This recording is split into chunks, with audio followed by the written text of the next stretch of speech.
Bonjour François Bon, Les Carnets, une sous-série qui s'appelle Caractères. Vous allez prendre là tous ceux dont vous êtes lestés, là, qui sont là en permanence, mais qui ne sont plus là pour vous, puisqu'ils sont disparus. Et à un moment donné, vous savez pourquoi, là, à cet instant précis, c'est celui-ci ou celle-ci que vous convoquez, là, dans... Est-ce que c'est faire un portrait, un récapitulatif? Non, non, non, c'est beaucoup plus simplement s'attacher juste à une petite image, une silhouette, un surgissement. Ça me travaille beaucoup, ça, le croquis. Alors, mon histoire avec Gérard Bobillier de Verdier, ça a commencé, j'ai eu 3 éditeurs en gros, Jérôme Lindon, Gérard Bobillier, Olivier Bétourné. Ça ne veut pas dire qu'il y a eu d'autres relations avec d'autres personnes sur tel ou tel projet de livre. Évidemment, ça compte. Mais là, avec eux, c'est ce qui t'a formé, toi, là, dans ton chemin. Donc, c'était dès mon deuxième livre, toute une année à Marseille. Justement, ça n'a pas été repris dans Limite. J'arrive au bout de 2 ans après sortie d'usine, à minuit, avec un gros truc de 400 pages. Je crois qu'il est encore là dans le bas de l'étagère. Je l'ai scanné, mais je n'ai même jamais mis au propre.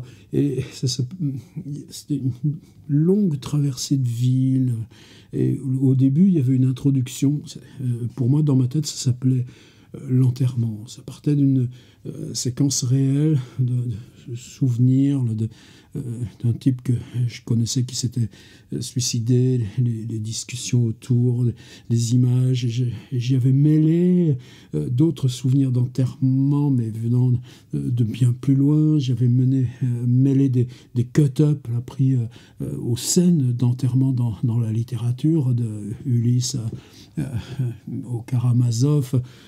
Et bon, ensuite, ce gros tas de papier, je l'ai plus ou moins cannibalisé dans la suite de mes bouquins, et j'arrive à minuit, mais pas longtemps après, je crois dès 88, avec un texte de 90 pages, Jérôme Lindon, qui s'appelle L'enterrement. Et lui, il me dit, c'est pas du roman. Or, pourtant, la tâche du roman, c'est ça.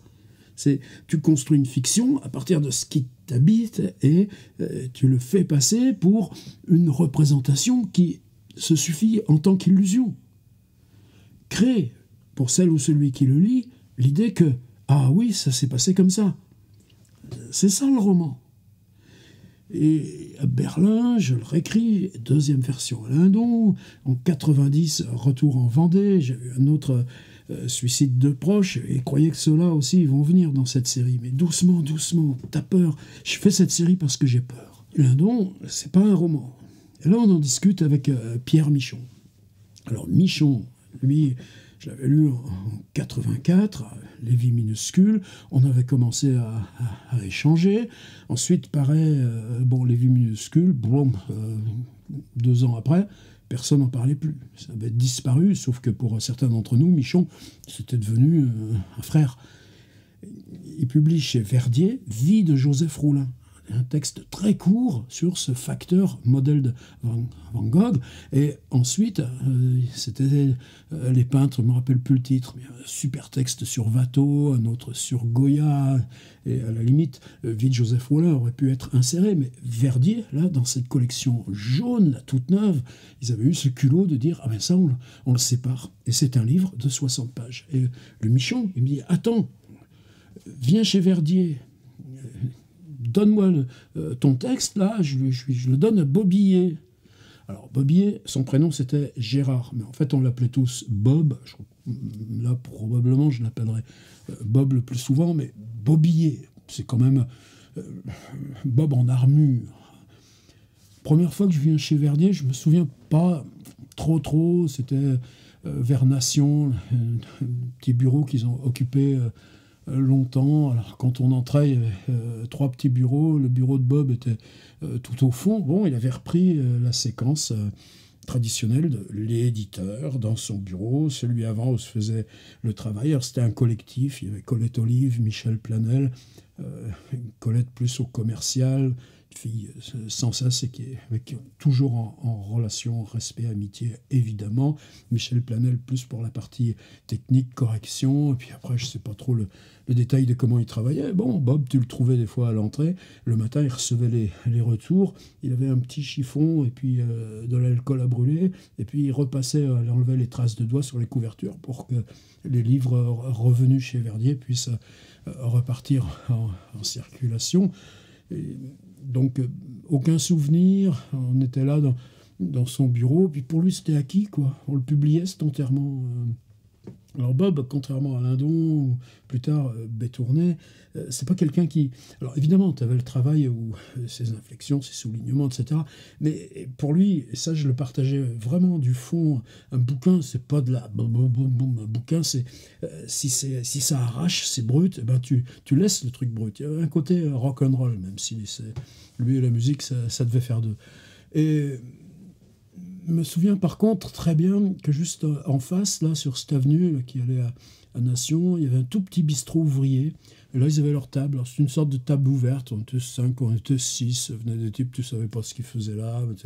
Et là, petit à petit, j'ai appris à comprendre comment ils fonctionnaient.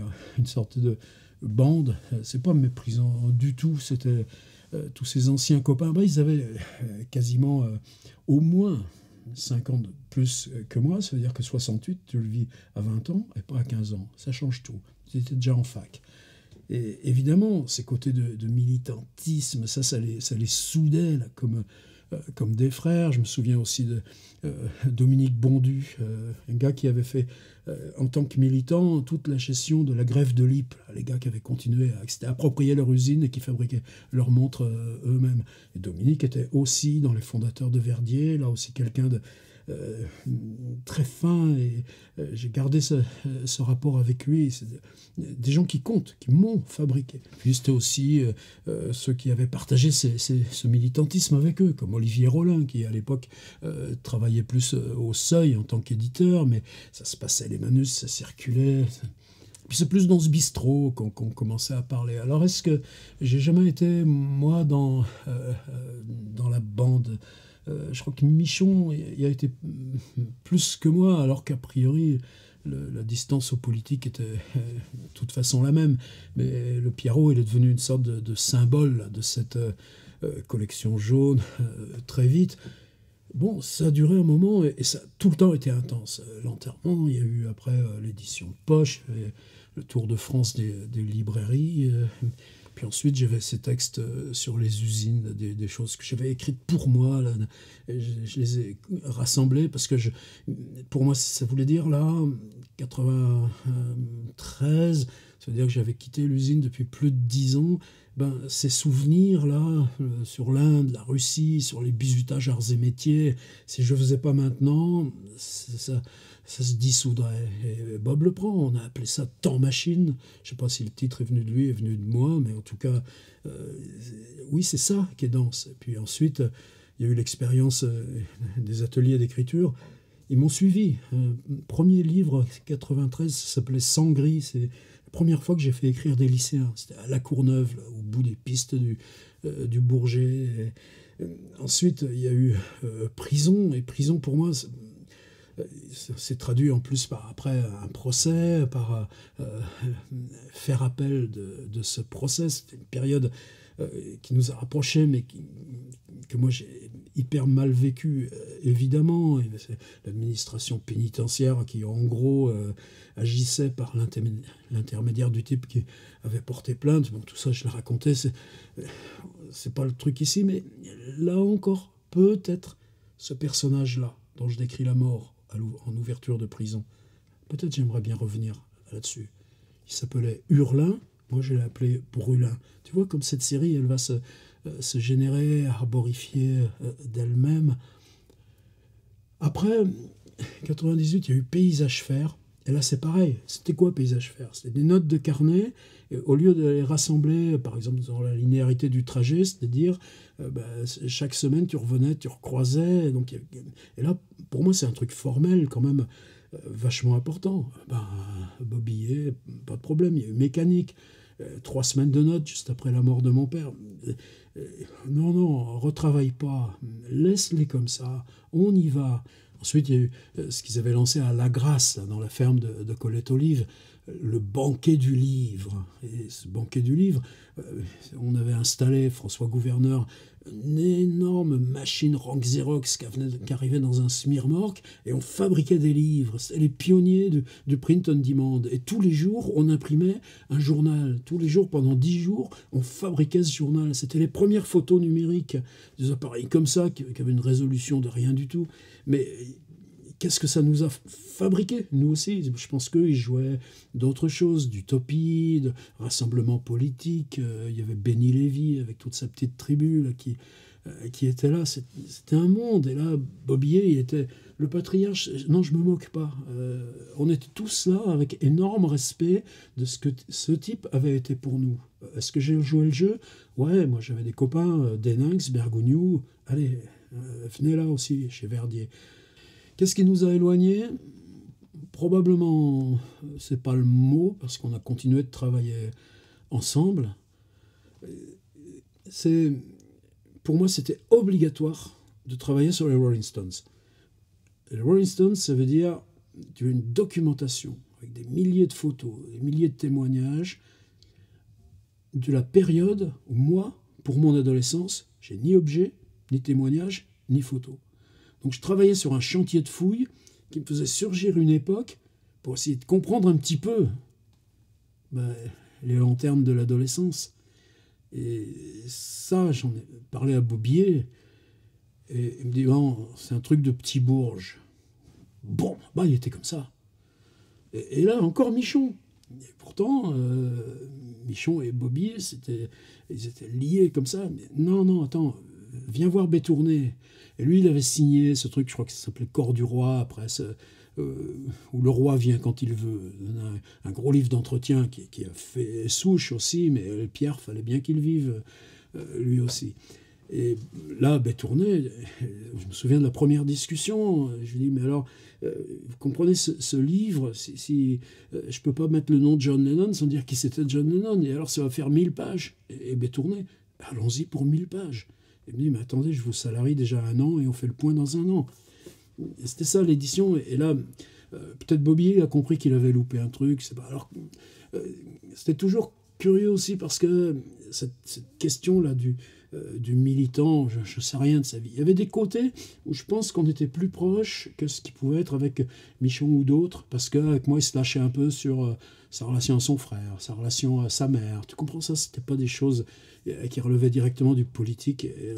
Et moi, là, dans ce côté d'affection, il fumait comme un pompier, toujours sa voix enrouée, toujours ce côté abrupt devant. Mais moi, j'avais besoin aussi de ce côté abrupt. Comment c'est ça aussi qui te pousse, toi, à te définir. Alors oui, il habitait dans Paris.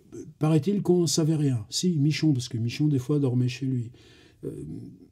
Il arrivait le matin. Là, non, il vivait dans une clandestinité, avec un faux compteur d'électricité, pour la Sécu, il était apiculteur dans les Corbières.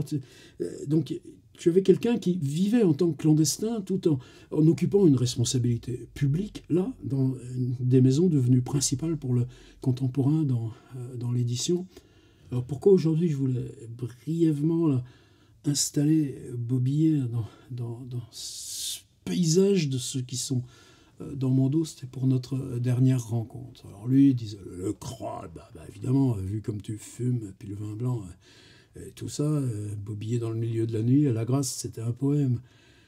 À un moment donné, tu te reprends le choc en retour, tu te bagarres, mais tu sais bien, le crabe. On disait ça comme ça. On le dit moins peut-être maintenant, le crabe, parce que on a plus de techniques d'assaut pour tenir, résister, faire durer. Et Verdier apprenait à marcher sans Bobier, même si je suppose qu'il gardait les manettes pour les manuscrits. Et c'est un matin, c'était dans le métro. Est-ce que moi j'allais chez Verdier? Je crois même pas. C'était vers Bastille. Tout d'un coup on se trouve ensemble, on changeait. Donc on s'est trouvé, lui il descendait évidemment à Nation là, pour aller au bureau. Et je revois mon Bobier. Bon, c'était comme avant, quoi. On est frères. Et il venait d'être opéré. C'est-à-dire que là, ce cancer, on lui avait installé une vertèbre. Et il m'a donné plein de précisions. En plus, moi, c'était un peu ma partie autrefois. Tu vois.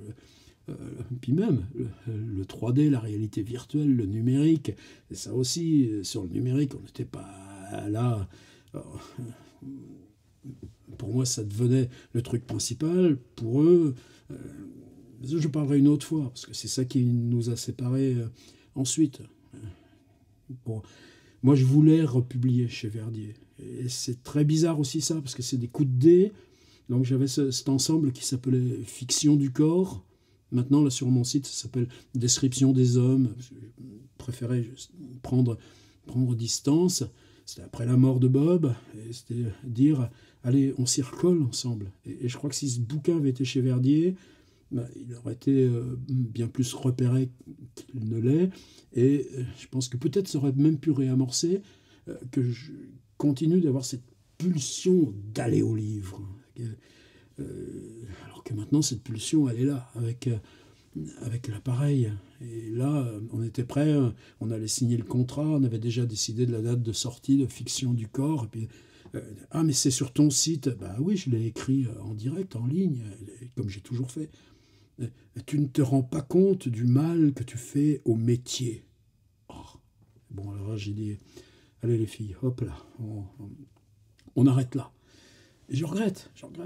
Alors, cette dernière fois, avec Bobillet, donc c'est que justement, cette prothèse dont il me parlait, c'était un super truc en titane. On lui avait installé une prothèse de vertèbre. Et elle avait été fabriquée, donc avec des scans d'imagerie 3D. Et cette imagerie 3D, elle avait été fabriquée à sa mesure, là, au millième de millimètre près, à Hong Kong, si je ne me trompe pas. Et on venait de lui poser cette vertèbre artificielle. Alors voilà, on a parlé de ça, il se marrait, évidemment. Je pense qu'il était parfaitement conscient que ce genre de prouesse technologique, est-ce que ça peut simplement faire plus que gagner du temps? Non, mais il grinçait.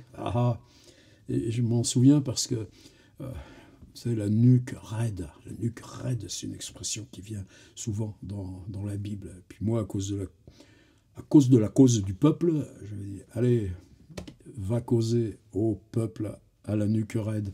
C'est la dernière connerie qu'on s'est dit ensemble, un matin de métro, avant qu'il y ait le revoir à Bobillet. C'est juste ça, je voulais dire. C'est des rencontres où tu sais que tu n'as pas la même rencontre avec un type que tu peux avoir, que d'autres peuvent avoir avec lui, comme Michon pouvait avoir avec Bobillet, ou comme leur petite troupe guerrière, clandestine, militante, politiquement expérimentée, y compris dans le dur. Et ça allait loin, ce dur. Avait une solidarité. Et, là, aussi, c'est fabriquer une maison d'édition dans un contexte pas utopique, mais basé sur cette ferme là dans les Corbières. Puis en même temps, ce rapport qui restait, il y avait quand même une figure d'autorité. Tout ça, c'est compliqué. Mais tu sais que dans ta vie, il y a des étapes brèves, des étapes longues, et il y a des rouages. Et ça, c'était un rouage plus que constitutif. Je repense rarement à tous ces bouquins que j'ai faits. Pour moi, c'est de la vieille chose. Mais tu vois, la succession des trucs en jaune, l'enterrement, en machine, prison, 4 avec le mort, paysage fer. Tu sais qu'il y a une espèce de bloc où il s'est passé quoi? Il s'est passé avoir quitté le roman.